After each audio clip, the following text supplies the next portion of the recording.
મહાદેવ એક સંપનું પ્રતીક છે. મહાદેવ એક એકતાનું પ્રતીક છે. જગત આખાનો બાપ મહાદેવ શું કામ કહેવાય? તો એની શિવ પંચાયતના તમે દર્શન કરો તો તમામ વિરુદ્ધાર્થીઓ એક થઈને રહી છે. જો ભાઈ, સાપને અને મોરને કોઈ દી ન ગમે, સિંહને અને બળદને કોઈ દી ભેગું થયું પહોંચ ન થાય, ઉંદરને અને સાપને કોઈ દી એક સાથે રહેવું પહોંચ ન થાય.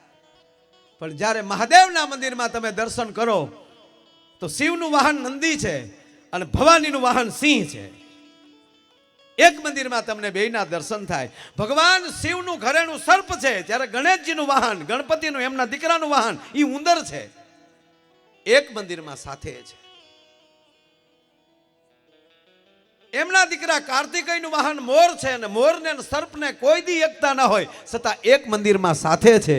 આ મંદિરની પ્રતિષ્ઠા કરીને ત્યારે અંદર એક પ્રતિષ્ઠ થઈ જાજો કે અમે 18 વરણ એક થઈને અમારા ગામના રખોપા કરશું. ભલા માણસ, એ શિવ વિચાર છે, એ શિવની ધારા છે. અને જેની જટામાલી અવિરતપણે ગંગાનો પ્રવાહ, એક પવિત્રતાનો પ્રવાહ વહેતો હોય. ગંગધાર મુક્તિ દ્વાર ઓમકાર તું આયો શરણ તિહારે પ્રભુ તાર તાર તું. જેના જટામાંથી ગંગાની ધારા વસુરતી હોય અને જેના લલાટ ઉપર ચંદ્રમા જેવો પ્રકાશ વહેતો હોય,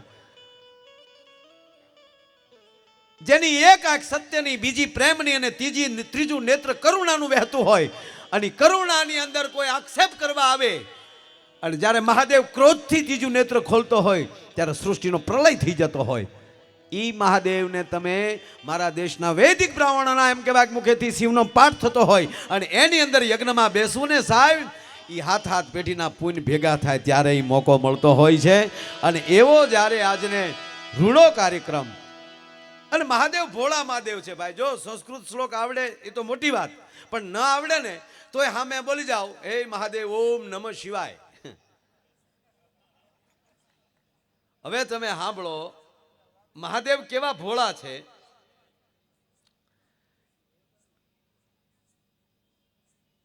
એક શિકારી, એક પારધી, એ રાતનો શિકાર કરવા જાય, શિકાર મળે નહીં, આખી રાત થઈ જાય. રાતનો એક વૃક્ષ ઉપર રાહ જોઈને બેહે છે કે જો કોઈ મૃગલું નીકળે તો શિકાર કરી લઉં. હવે જે ઝાડ ઉપર ચડ્યો હતો એ ઝાડ બિલીનું હતું. એ બિલીના ઝાડ ઉપર એ રાતે રોકાણો. નીચે શિવલિંગ હતું. આને કઈ ખબર નહોતી, આનો તો શિકાર એ જ ધ્યેય હતો, કોઈ પ્રાણી નીકળે ને શિકાર કરી લઉં. હવે એ રાત હતી શિવરાત્રી, અને દરેક શિવાલયની અંદર ભગવાન મહાદેવને એમ કહેવાય કે અભિષેક થતો હતો. દરેક શિવાલયની અંદર ભગવાન મહાદેવની પૂજા થતી હતી. અહીંયા મંદિરોમાં પૂજા થાય. અહીંયા પારધી એમ કહેવાય શિકારી માણસ, એ એમ કહેવાય એ દિલ્હીના ઝાડ ઉપર હોય, એમાં થોડોક હલે. અહીંયા એમ કહેવાય બ્રાહ્મણોનો શ્લોકો પૂરા થાય. અહીંયા હલે એટલે બિલીનું પત્ર ઓટોમેટિક તૂટી અને શિવની ઉપર પડે. સાહેબ, અડધી રાત થઈને શિવરાત્રીની, ત્યારે મહાદેવ પ્રસન્ન થયા. કીધું માગ લે મેરે બેટા. તા કે હું તો શિકાર કરવા આવ્યો હતો. તા કે શિકાર કરવા આવ્યો, પણ તું અત્યારે બિલીના ઝાડ ઉપર બેઠો છો અને એમાંલી બિલીના પાન મારા ઉપર પડે છે તારે, એટલે હું તારી પૂજા માની લઉં છું, માટે તું માગી લે. અને એણે જો વચન આપી દેતા હોય, અજાણતામાં જો પૂજા થઈ જાય તોય મહાદેવ પ્રસન્ન થતો હોય, તો જાણી જોઈને આવા યજ્ઞ કરો, એમાં મહાદેવ કેમ પ્રસન્ન ન થાય? ભલામણ બેટો બાપ તણે ચીલે ચાલે ના, તા તો જનની કામ જણે ઈ વહેમું લાગે વેરલા. 8 વીઘા જમીન હતી એમની, બાપુજીએ લીધેલી, રઘુભાઈ લીધેલી. એમાં 80 વીઘા થઈ. અત્યારે પોતે અમદાવાદ રહી.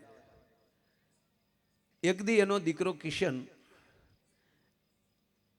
એ જમીનના પેપર જોતો હતો. એમાં શિવાલ્યુ શબ્દ વાંચ્યો કે પપ્પા આને શું કહેવાય? આ શબ્દ કેમ છે આમાં? આ તો ચોથી પાલટી હતી. એટલે રઘુભાઈએ કીધું કે બેટા, શિવના મંદિર પાછળ જે સમયે આપેલી હોય જમીન, એટલે એની અંદર દિવેલમાં આપી હોય તો દિવેલ્યુ લખાય, શિવ મંદિર પાછળ આપ્યું હોય તો શિવાલ્યુ લખાય. એટલે ખરેખર તો મૂળમાં એ વખતે જમીન એમાં હતી, પણ આપણે તો એ વેચાતી લીધેલી છે ને એના તો આપણે રૂપિયા આપેલા છે.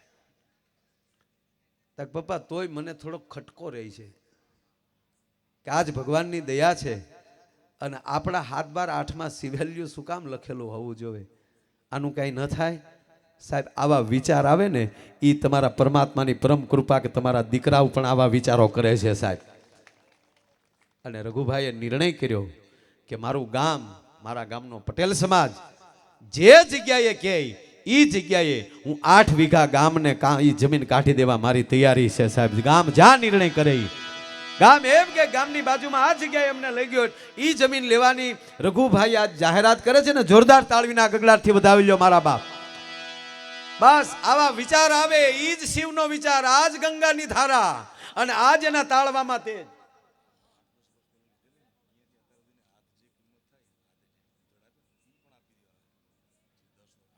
વાહ, જમીન તો આપવાના, પણ એ સમયમાં જે ભાવી જમીન લીધી ને એની ઉધડ, એનું જે ટૂંકમાં જમીન લીધી ત્યારથી લઈને આજ સુધી એમાં આપણે ઉધડ આપતા હોય ને, તો અત્યાર સુધીની એ જમીનની જેણે ઉપજ ઉધડ લીધી હોય ને એનો હિસાબ કરી અને રઘુભાઈ ગામને અર્પણ કરવા, શિવને અર્પણ કરવા માગે છે. ખૂબ ખૂબ મારો બાપ ધન્યવાદ. બસ આવા વિચારો સમાજમાં આવે, કલ્યાણ કરવાની ભાવના થાય, એ જ શિવનો વિચાર છે. અને એવી જ રીતે અહીંયા કુંતેશ્વર મહાદેવના સાનિધ્યમાં બેઠા હોય અને જોરણંગ ગામને આંગણે આવું રૂડું કાર્ય થઈ રહ્યું હોય ત્યારે હવે હું કીર્તિભાઈને કહું કે આવો મારો બાપુજીને એવા ગરવા ગણને લાડ લડાવો. વિઘ્નેશ્વરાય વરદાય સુપ્રિયાય લંબોદરાય સકલાય જગતજીતાય નાગાનનાય શ્રુતિ યજ્ઞ વિભૂષિતાય ગૌરી સુતાય ગણનાથ નમો નમસ્તે એવા ગરવા ગણની વંદના લઈ અને કીર્તિદાનભાઈ આવે. અને એ પહેલા બીજી જાહેરાત કે અહીંયા જે કાંઈ સ્ટેજ ઉપર રકમ આવશે એમાં એક પણ રૂપિયો અમારા કોઈ કલાકાર મિત્રો લઈને જવાના નથી. તમામ અહીંયા શિવને અર્પણ કરીને જવાના છે. એટલે મારો બાપુજો મન મૂકીને વરહજો. વિનંતી કરું કીર્તિદાનભાઈ ગઢવીને તાળીઓથી આપણે વધાવીએ. ભાઈ શ્રી કીર્તિદાન ગઢવી. એટલી તાળીથી ન આવે, બધા ઉત્સાહ કરીને તાળી પાડો. હું ક્યારનો એટલું જ. હા, વિનંતી કરું ભાઈ શ્રી કીર્તિદાન ગઢવી પધારો મારો બાપ. તમે શંકર ભોળા